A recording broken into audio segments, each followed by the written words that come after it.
अच्छा बाबूजी, हम लोग गीत बिरहा गायिका ज्योति सरगम, ग्राम तिलवा, पोस्ट रेवतीपुर, जिला गाजीपुर, उत्तर प्रदेश से आज जवाहर फिल्म स्टूडियो रसड़ा में कमलेश भैया के देख रेख में ये बिरहा होने जा रहा है।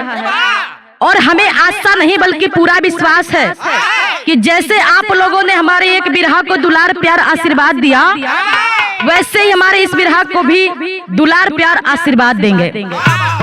कहे के बा मास्टर जी भूमिका के लाई लेके आ जाएंगे।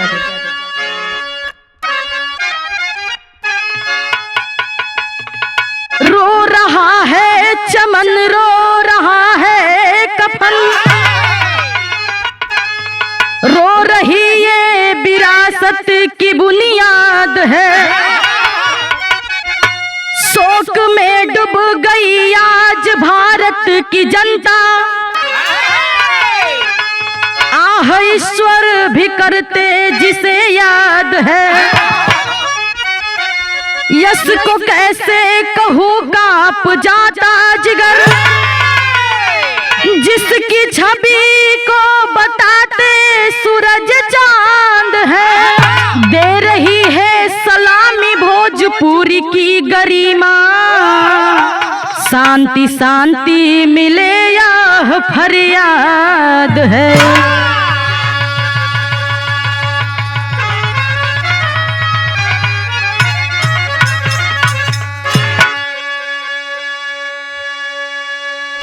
अच्छा बाबूजी, आज जो इस दुनिया में हो रहा है वो कल किसी के भी साथ हो सकता है।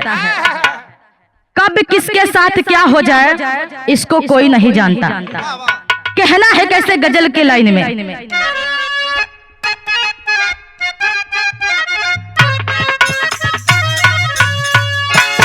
उहे गजल बा कोनो नायक नायिका के बात बा,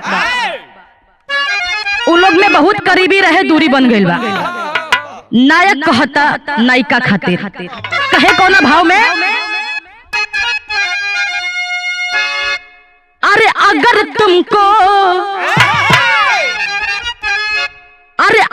तुमको मुझसे मोहब्बत नहीं है, अगर तुमको मुझसे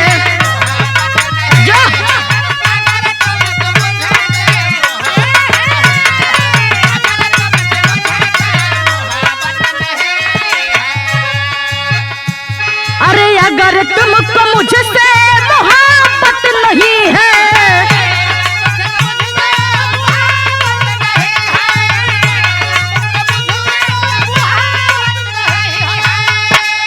तो मुझे भी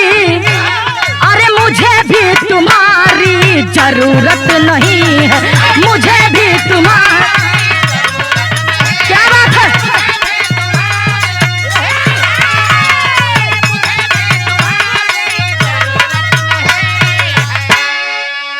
लेकिन बिरहा में कभी जी भाव लिखत हुआ, कहना है कैसे,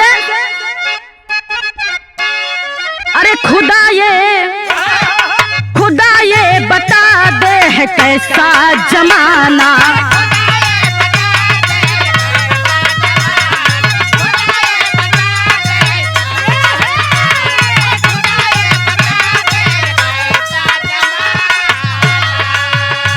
अरे खुदा ये बता दे है कैसा जमाना,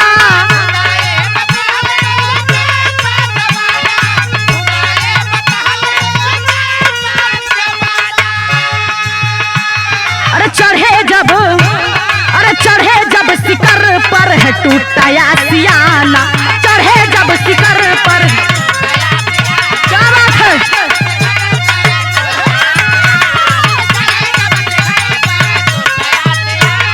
क्या बात है। ए बाबूजी, अगर इस दुनिया में कोई आगे बढ़ना चाहता है तो दूसरा इंसान उसे आगे बढ़ने नहीं देना चाहता है। कहीं ना कहीं से उसको जलन की भावना पैदा होती है। कहना है कैसे नजम के बोल में बतावल गई,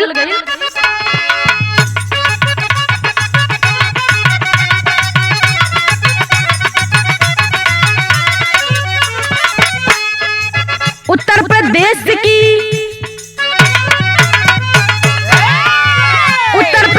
की ये दुख भरी भरी कहानी है, छपी जब दास्तां पढ़ के बड़ी परेशानी है।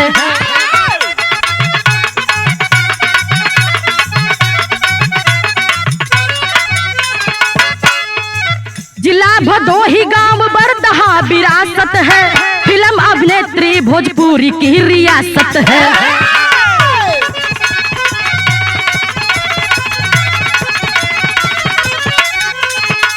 पिता छोटे लाल बिजनेस को चलाते थे, बड़े अरमान से आकांक्षा को पढ़ाते थे।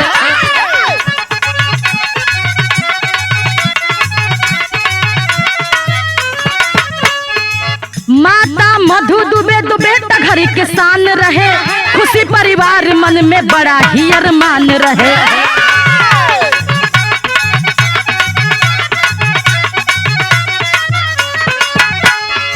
बेटी को आईपीएस बनाने का सपना था, टूटा अरमान मिला भाग्य में जो अपना था।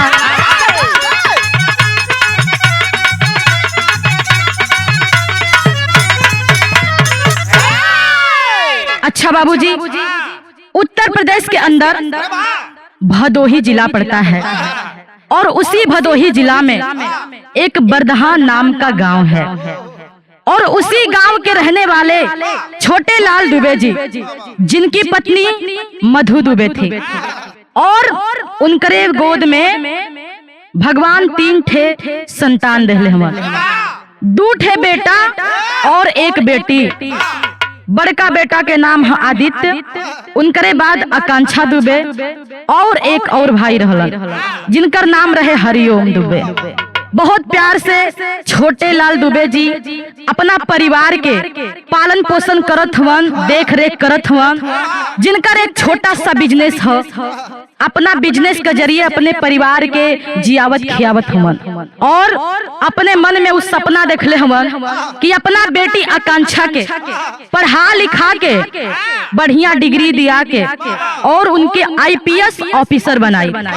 लेकिन आकांक्षा दुबे का मन पढ़ाई लिखाई में ना लगत, उनकर मन लागत रहे बचपने से उनकर सपना रहे कुछ पढ़ लिख के एक्टिंग में डांस में उनकर बड़ी मन लागत रहे। एक्टिंग में डांस में उनकर मन लागल रम गईली। फिर भइल का कोनो तरज के संकेत है।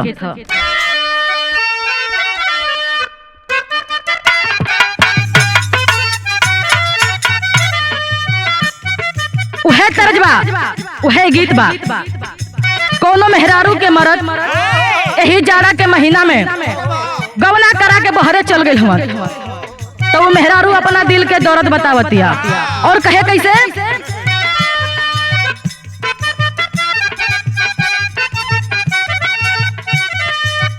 बड़ी याद आवे पिया के प्यार कोइल,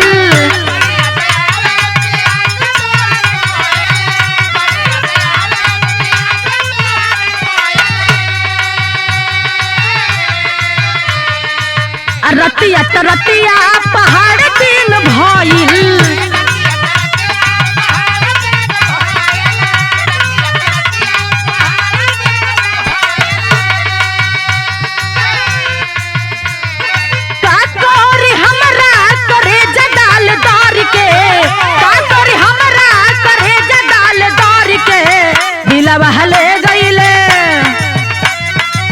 दिलवा ले गईले राजा बोतल में भर के, दिलवा ले गईले राजा।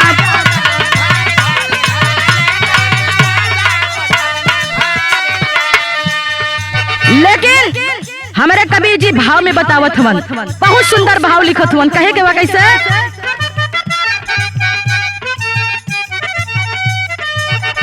वो आकांक्षा दुबे अपना मन के सपना कैसे पूरा करत है। शुरुआत करियर के कैले टिक टाक से,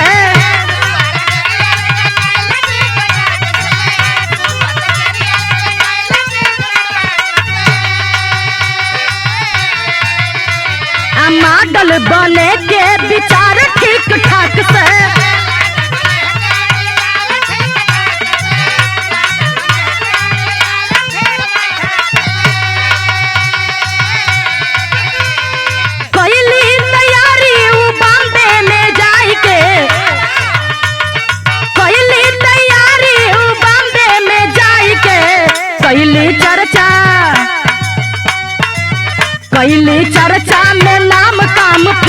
में पाई के कैली चर्चा में नाम का।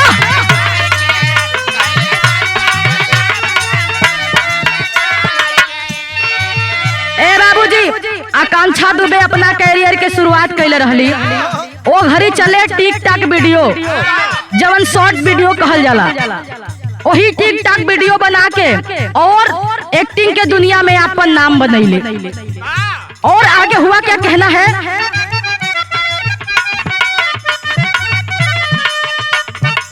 भले स्टार भोजपुरी से आकांक्षा,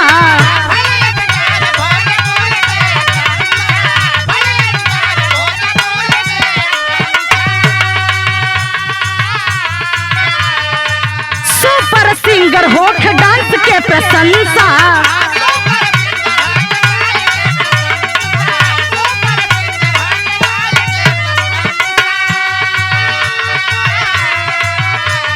खुश रहली 2 रुपया पैसा के कमाई के, खुश रहली 2 रुपया पैसा के कमाई के कैली चर्चा में नाम, कैली चर्चा में नाम काम फिल्म में पाई के कैली चर्चा में नाम।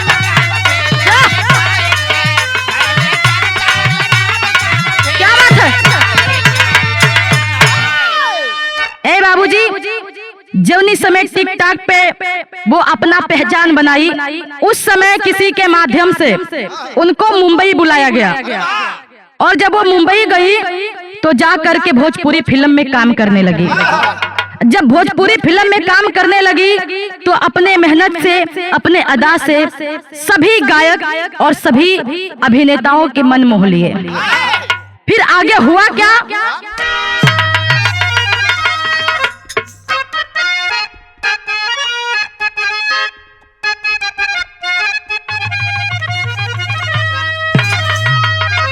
अरे रेलिया पचौड़ी के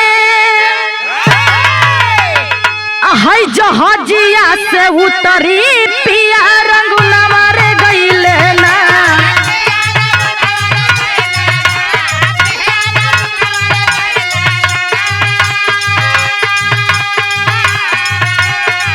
रेलिया पचौड़ी के जहाजिया से उतरी पिया रंगुनवा रे गईले ना।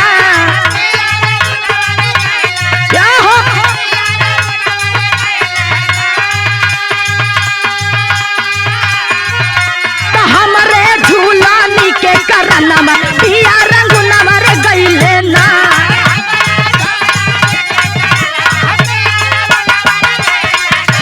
हमारे झूलानी के करनवा।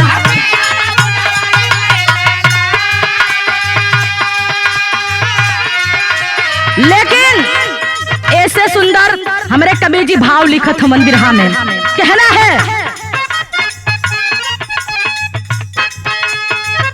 बन के हीरोइन पूरा सपना के कैली पूरा समैया हो भैली ना,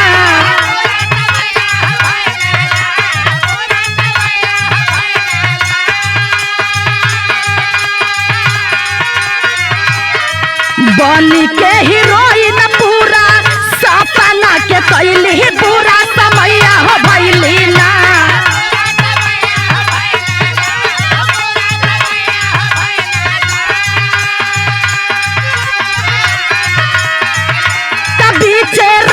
धोखा खैली बुरा समैया हो भैली ना, पीछे राह में। क्या बात है।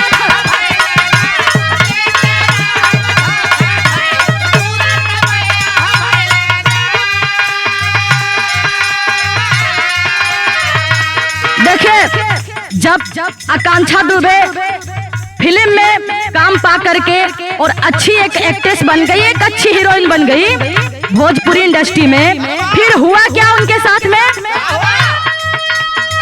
Film star hero Pawan Singh Khesari,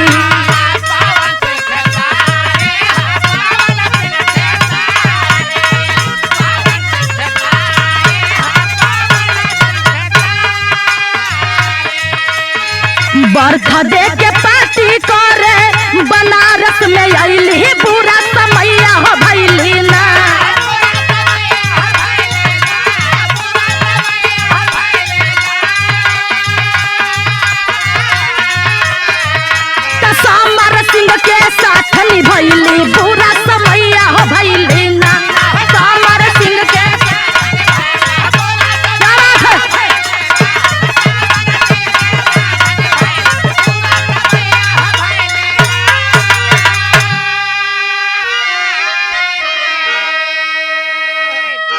बाबूजी, जब इतने मुकाम पर आकांक्षा जी पहुंचने लगी, तब इस बात को सोच करके माता और पिता के मन में गर्व पैदा हुआ कि हमारी बेटी एक अच्छी मुकाम पर है, हमारी बेटी एक भोजपुरी जगत की हीरोइन है, भोजपुरी जगत में हमारी बेटी एक प्रसिद्ध कलाकार है। इस वजह से माता पिता के मन में बहुत खुशी और उमंग था। इसीलिए कहना है क्या, तेरी में भाव लगा था।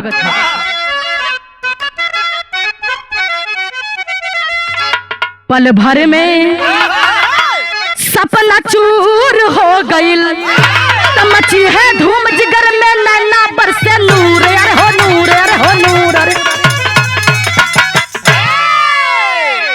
ए बाबूजी, बड़ी अरमान है बाबू माई के दिल में, और एक गो बेटी है जौन अपन घर के खर्चा चलावत है। उनके सिवा परिवार में केहू खर्चा चलाए वाला, केहू कमाए वाला नहीं खे। बारन तो परिवार में 5 लोग, लेकिन कमाए वाली सिर्फ एगो। उन्हीं के कमाई से पूरा घर परिवार चला था। आगे कहना है कैसे के गीत संकेत होता।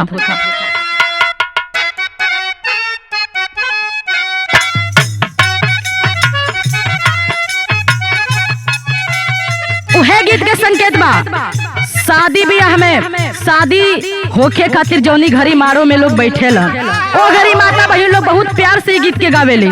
कहेले कैसे, अरे झंझरे मोड़ुआ जन छा वही हा ये बाबा हो, झंझरे मोड़ुआ जन छा वही हा ये बाबा हो, लगी है सूरज हवा के धूप हो।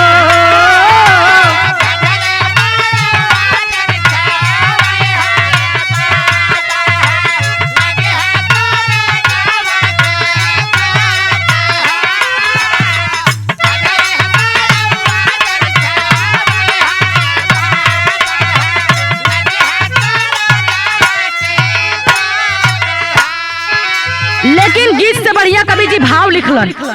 कहे के बा कैसे, सोमेंद्र होटल ठहर के बुक कइली हो, सोमेंद्र होटल ठहर के बुक कइली हो, विधना के बदलल विचार हो।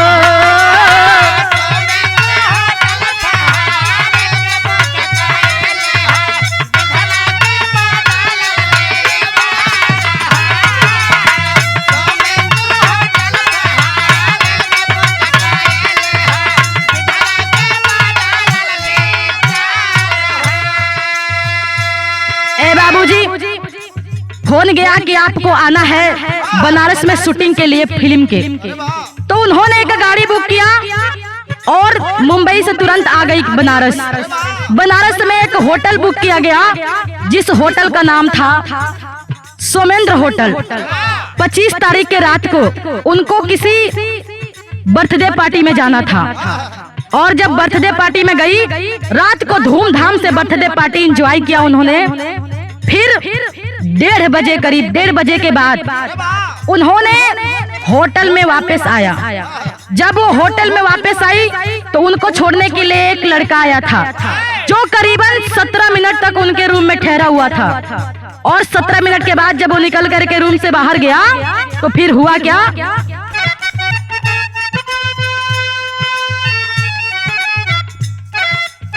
इंस्टाग्राम पे लाइव डूबे रतिया में आईली,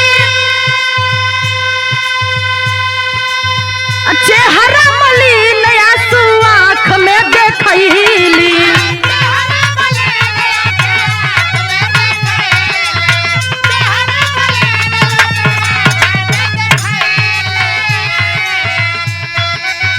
होते सबेरे बाजल रूम के सिकड़िया हो, होते सबेरे बाजल रूम के सिकड़िया हो, मिलना ही कवनो आधार हो।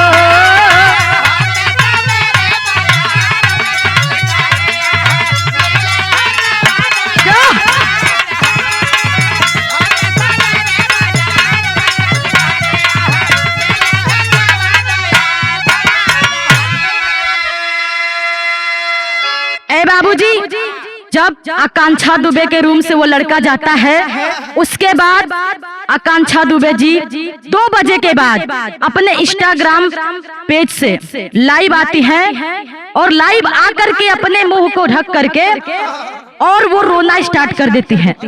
जो लाइव में फैंस लोग पूछते हैं कि आखिर में आपका रोने का कारण क्या है, लेकिन वो एक शब्द नहीं बोलती हैं, बस मुंह मूंद कर रोते जाती हैं। और उसके बाद कुछ देर के बाद उनका लाइव कट हो जाता है। जब लाइव कट हुआ, उसके बाद जब सुबह हुई, सुबह का जब सेट तैयार हुआ, सभी लोग अपना शूटिंग करने में लगे हुए थे और जब 10 बजे का समय आया तो उनका जब शूटिंग का टाइम हुआ, तब मेकअप आर्टिस्ट को कहा गया कि जा करके आप आकांक्षा मैडम को लेकर के आइए।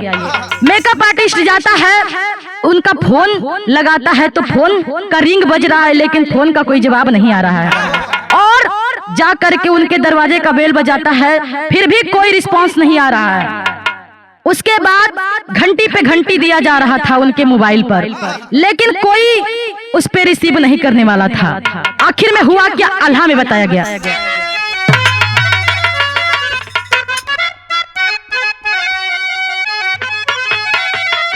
क्या बात है, बेटी के रिश्ता होला पावन दुनिया में भैया,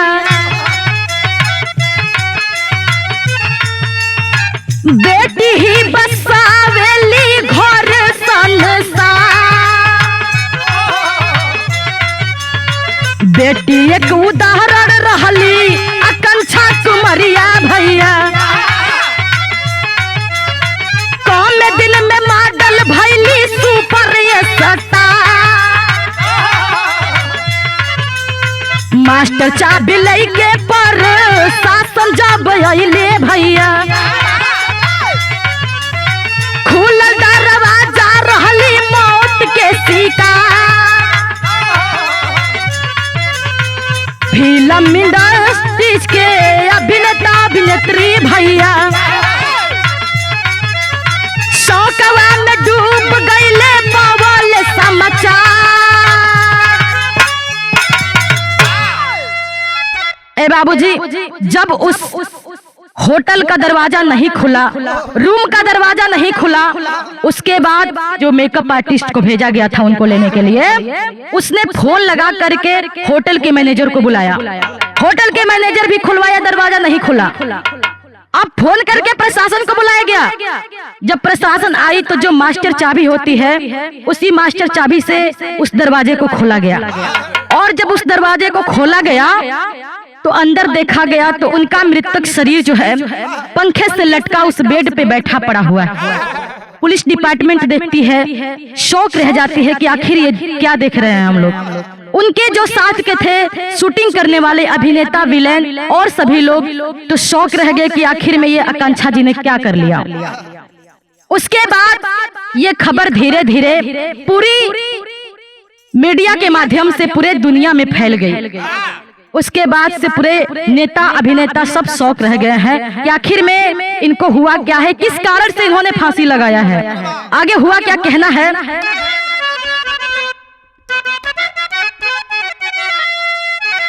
हाय हाय विधाताई का कैलाया कंछा के मालिक,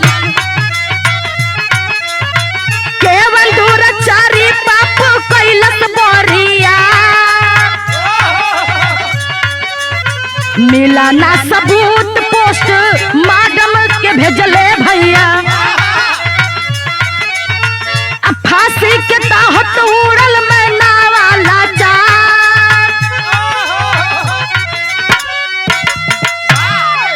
ए बाबूजी, पुलिस के द्वारा उनके शव को पोस्टमार्टम के लिए भेजा गया और उसके बाद जो पोस्टमार्टम के लिए गए तो हुआ क्या, खड़ी में बताया गया। अरे जाल में फंस के आकांक्षा दुनिया से नाता तोड़ी,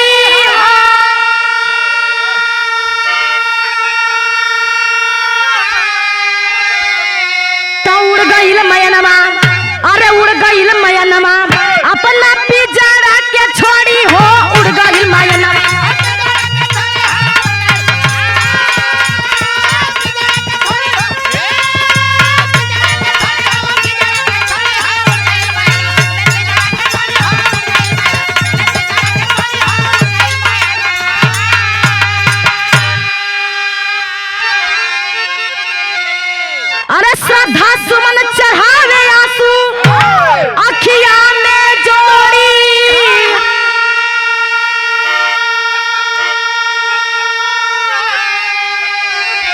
का उड़ गईल मयनवा, अरे उड़ गईल मयनवा, अपना पिजारा के छोड़ी हो उड़ गईल मयनवा।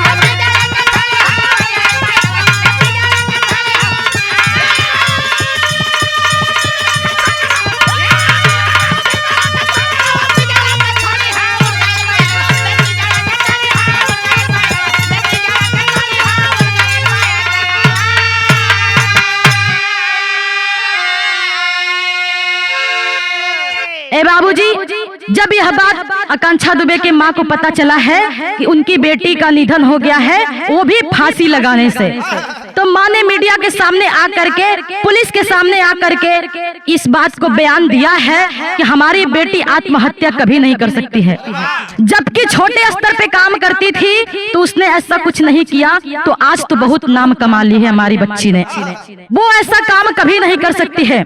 उनकी माँ ने रो रो कर एक फिल्म अभिनेता जो देसी सिंगर के नाम से जाने जाते हैं, समर सिंह, और समर सिंह के भाई संजय सिंह पर आरोप लगाया है। दोनों भाई को उन्होंने आरोप लगाया है कि वही दोनों हमारी बेटी को टॉर्चर करते थे, और जब भी वो अपना पैसा मांगती थी तो उन्होंने उनको टॉर्चर किया और पैसा नहीं दिया।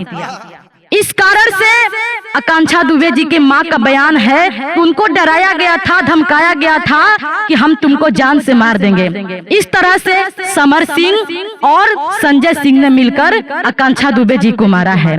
ये मैं नहीं कह रही हूँ, ये आकांक्षा दुबे जी के माँ का बयान है कि हमारी बेटी का आत्महत्या नहीं बल्कि हत्या हुआ है। और रो रो करके, चिल्ला चिल्ला करके मीडिया के सामने वो बोल रही हैं कि मेरी बेटी का हत्या हुआ है, मुझे इंसाफ चाहिए।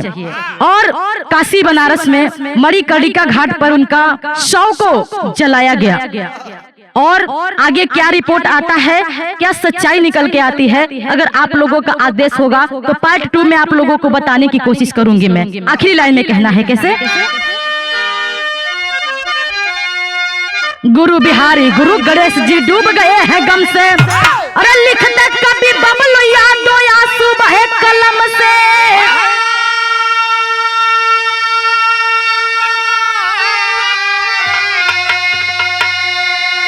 अरे पल भर में सपना चूर हो गईल, अरे पल भर में सपना चूर हो गईल, तो गाती ज्योति सरगम सिखला सदा सहूर, पल भर में सपना चूर हो गईल।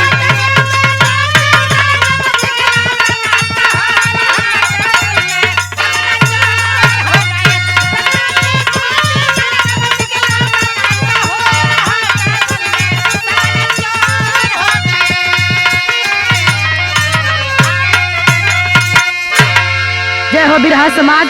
आप लोग अपना प्यार दुलार आशीर्वाद जरूर बनाइएगा।